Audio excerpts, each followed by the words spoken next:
My name is Paul Stein, and I'm speaking to you from Nashville, Tennessee. This is my Communications 430 interview assignment. For the purposes of this assignment, I chose somebody who I feel very fits the persona of a charismatic leader. Lieutenant John LaPiccolo is a fire department company officer for the city of Brentwood here in Tennessee. He has been in the fire service for over 25 years. I myself have been a firefighter for almost 14 years. 12 of those were with the city of Los Angeles and 2 with the city of Brentwood.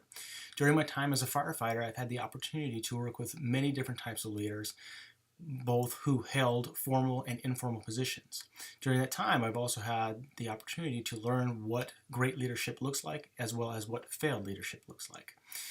My time, although short, here with the city of Brentwood has been so much that I can understand how Lieutenant LaPiccolo is received by his peers, as well as community members and other department members throughout the city. I have only had the opportunity to know him for 2 years, but during that time I have had some informal discussions with him and been able to be under his leadership. During that time, I, however, have been unable to really ascertain exactly how he became the person he is today. So for this interview, I decided to ask him some questions that would help me understand exactly how he became to be the person he is today. As I stated, his leadership style is very charismatic. Most people refer to him as Pick, which is a short abbreviation of his last name. So for the duration of this interview, we'll refer to him as Pick. Pick started off his service career with the Navy and served in Operation Desert Storm, and then from there proceeded into a career of law enforcement and then into the fire service.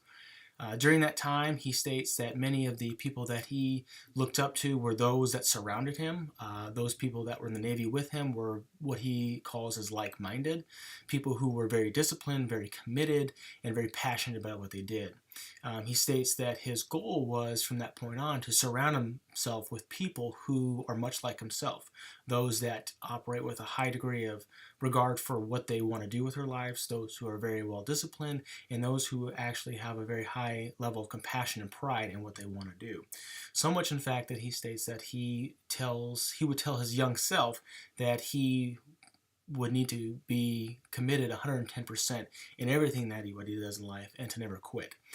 This is the message that he passes on to his children, as well as younger members of the department who are joining our organization today. His charismatic leadership fits very well into the behavioral and attribution approach. His leader behaviors demonstrate a high degree of self-confidence and power. His relationships between the leader and follower are always met with a sense of excitement. He's very excited about what he does and very excited about sharing what he does, both with people who are involved with the fire service and who are not. In faces of leadership challenges, he rises to the occasion and puts himself in a position to take charge. His behavior approach as well as attribution approach are very much in line with each other. He has a vision about the type of person that he wants to be, what he expects of his followers, as well as what he expects and sees the organization going to, as far as being involved and committed to certain aspects and certain committees that are in place which will help the organization advance into the future. He demonstrates a lot of personal power. He's very, very self-disciplined with whatever he does. He has very committed to his physical fitness, which correlates to a question that I asked him was that what was one thing that you could change about yourself if possible? 2 parts. The first being that he would like to learn how to be more patient with his followers who may lack a desire or lack the passion or drive that he would like to see in them. He asks to learn how to be more patient with those people that might not be sharing his same vision.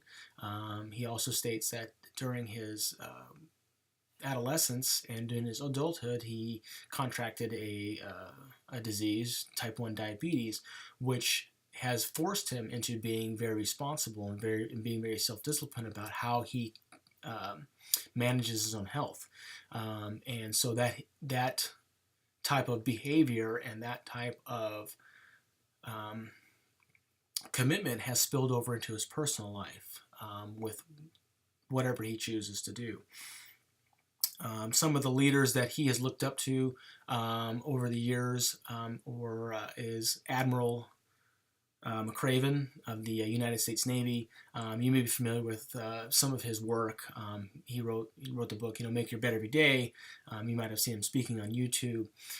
This is something that Lieutenant LaPiccolo has taken on in his personal life. He is committed to learning about leadership.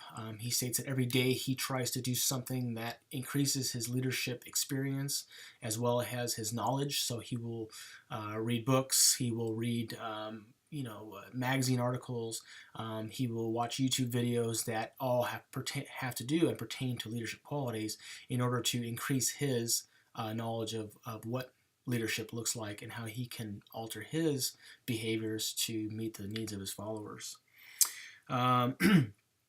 He has a high degree of expectation, as I stated, for people to be passionate and to be prideful about what they do. And it's not just within the fire service. It can be within whatever path you choose to do, with whatever you commit to outside of your professional or educational lives, is to be totally committed to it.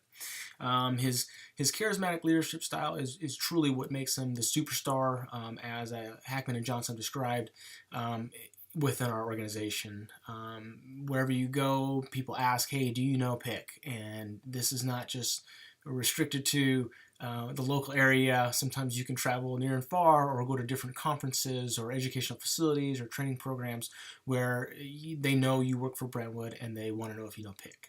So truly his leadership style, his persona, his characteristics, and his personality have really catapulted him into a leadership position that he holds today. And he is very humble about the person he is. He admits that he does not know everything and that he's always willing to learn or share his experiences, and also share my experiences with him. How me coming from a different organization, how was my career prior to being involved with the city of Brentwood. And that is something that's very difficult for someone within the fire service who's been there for over 25 years to ask a younger person or a person with less tenure exactly, how he can learn from me. So I thought that was a really, truly notable experience for myself, is me being able to share my experiences with Lieutenant LaPiccolo. I hope that his leadership abilities and capabilities go beyond that of the department once he chooses to retire. And as he stated, he will continue to be involved with the department, even if it's not in a direct role, but also serve as a motivator and an inspiration to new members who choose to be a part of the fire service. Thank you all for listening. I hope that you are all doing very well in the course, and we're almost done, so keep up the good work, and I look forward to looking at your videos and learning a little bit more about the people that you have chosen. Thank you.